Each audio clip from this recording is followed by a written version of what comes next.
방송에 함께 하시는 모든 성도님들 예수 그리스도 이름으로 환영하고 축복합니다. 오늘은 올바른 물질관이라는 제약 가운데에서 함께 은혜 나누기를 원합니다. 본문 말씀은 전도서 5장 19절 말씀입니다.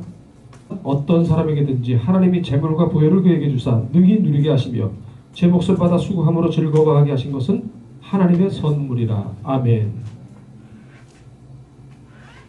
물질은 누구에게나 필요합니다. 이 세상을 살아나가는 모든 것에 있어서 예수를 믿든지 안 믿든지 물질이 없이는 세상을 살아나갈 수 없는 것이 어쩔 수 없는 현실입니다. 어떤 사람은 이렇게 얘기하기도 합니다. 물질은 하나님과는 원수되는 모습 아니냐. 재물을 굉장히 탐하는 그런 사람들은 말 그대로 모든 악의 근원이다, 이런 식으로 얘기하는 사람들이 있습니다. 물론 전혀 틀리다고 볼 수는 없습니다. 그러나 오늘 본문에 분명히 나온 것처럼 재물과 부여는 악의 모습은 아닙니다. 아멘. 재물과 부여는 우리에게 어떻게 쓰이느냐에 따라서 선과 악의 구분점이 나누어지는 것일 뿐이지 그 자체는 선, 악이 없습니다. 그렇다면은 올바른 물질관이 어떤 것을 얘기하는 것인가? 제가 살고 있는 곳이 서울 가양동 근처의 등촌동입니다. 그런데 제가 종종 그 근처 가양동의 허준공원이라는 곳을 가면은 거기에 재밌는 이렇게 이야기가 있습니다.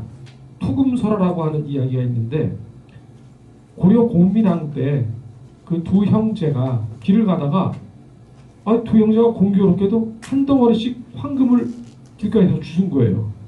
둘 다 신났죠. 한 사람만 주셨으면은 참 난처해 있었을 텐데 두 사람이 다 이렇게 한 덩어리씩 얻었으니까 얼마나 좋겠습니까?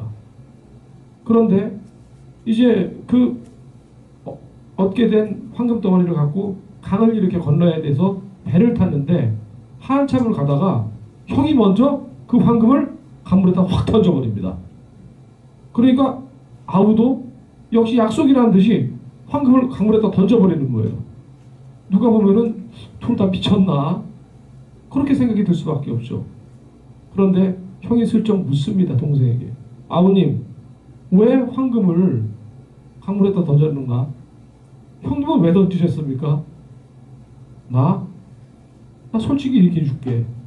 나 아까 이거 이 황금을 딱 잡았는데 아우님이 잡은 그 황금을 보니까 솔직히 아우가 없었으면 아우가 갖고 있는 저 황금도 내게 될 수 있는데 이 생각이 계속 나를 괴롭혔어. 그래서 아예 내게 황금이 없으면 아우가 잘 되니까 얼마나 좋아. 그리고 나는 버렸어. 그랬더니 형님 저도 마찬가지입니다. 저도 그래서 버렸습니다. 그런 이야기가 있습니다.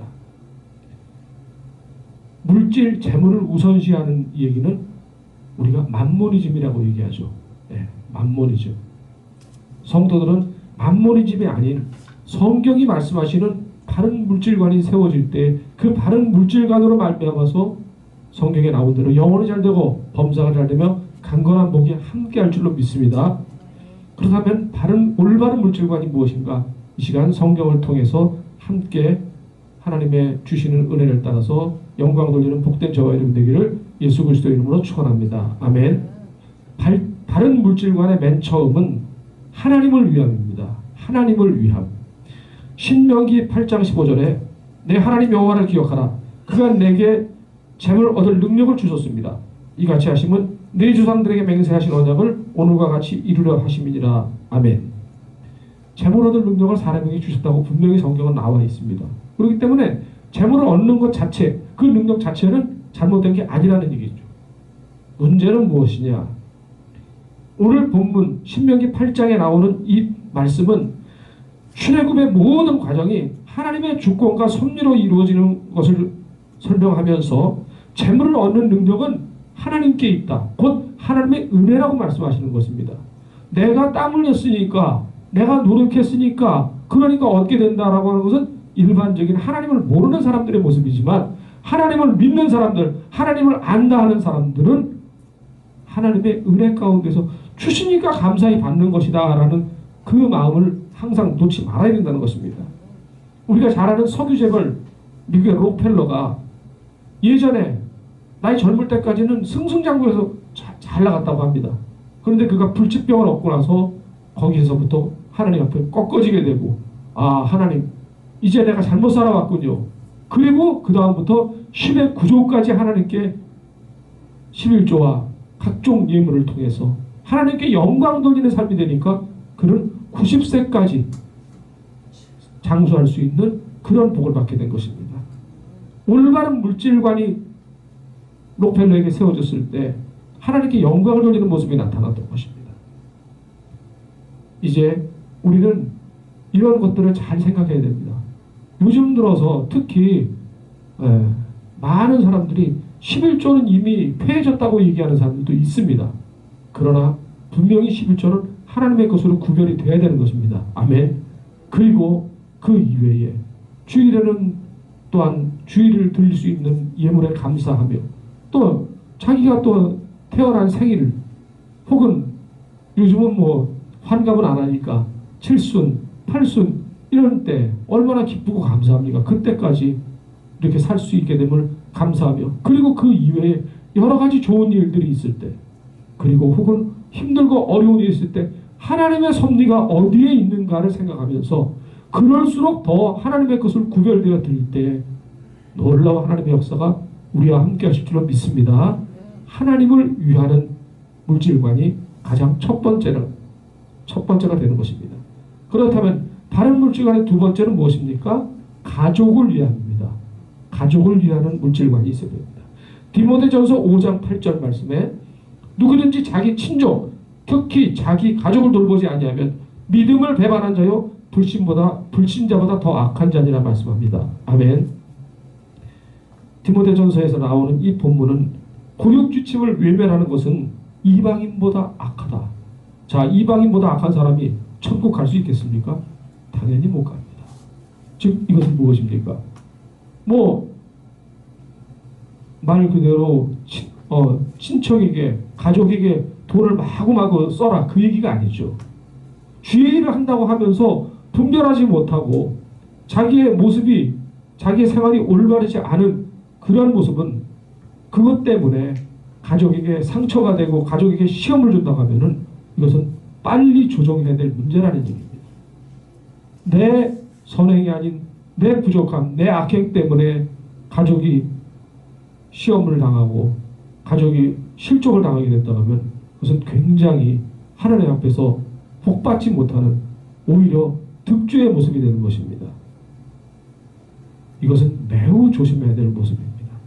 오직 성령의 역사는 두 가지로 나옵니다. 평강과 화평으로 역사하십니다. 아멘. 평강과 화평으로 역사하시는 것이 어떤 일인가, 이것을 잘 진지하게 생각하면서 합력해서 선을 이루기 위해서 힘쓰고 애써야 되는 것입니다. 자기 고집만 내세우며 자기 가족을 돌보지 아니하고 자기 친족을 돌보지 않는 그런 모습에서는 절대로 올바른 물질관이 아니기 때문에 하나님으로부터 물질로 맞는 복은 기대할 수 없는 것입니다.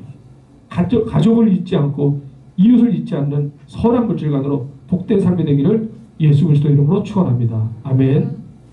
다른 물질관의 세 번째, 마지막으로는 빈자와 이웃을 위하라. 빈자와 이웃을 위하라는 것입니다. 잠언 19장 17절에 가난한 자를 불쌍히 여기는 것은 여호와께 꾸어드리는 것이니 그의 선행을 그에게 갚아주리라. 아멘. 가난한 사람을 도와주는 게 하나님께 꾸어드리는, 창조주 하나님께 우리가 어떻게 물질을 어떻게 꾸어드리겠어요. 그런데 그 선행을 우리 하나님께서 그만큼 기쁘게 받으신다는 것입니다.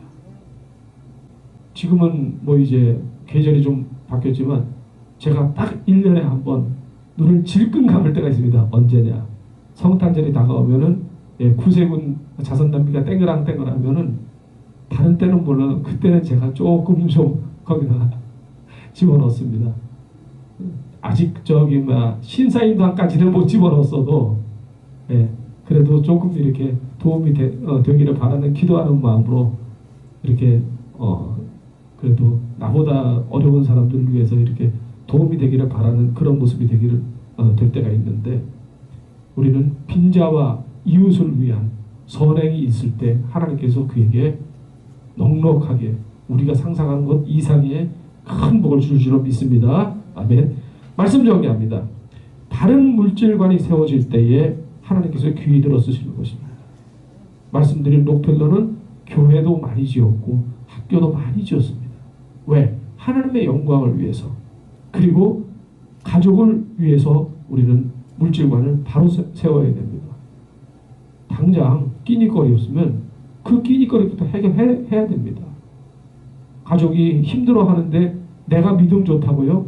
이것은 조심해야 될 문제입니다. 마지막으로 우리 가족만 잘 먹고 잘 사는 것이 아닌 어려운, 내 주변에 어려운 사람들도 살피고 도울 때 그런 모습이 있는 사람이 전도를 하면 전도가 더 잘 되죠. 할렐루야. 예, 이런 올바른 물질관으로서 하나님께 영광 돌리는 저와 여러분 되기를 예수 그리스도 이름으로 축원합니다. 아멘.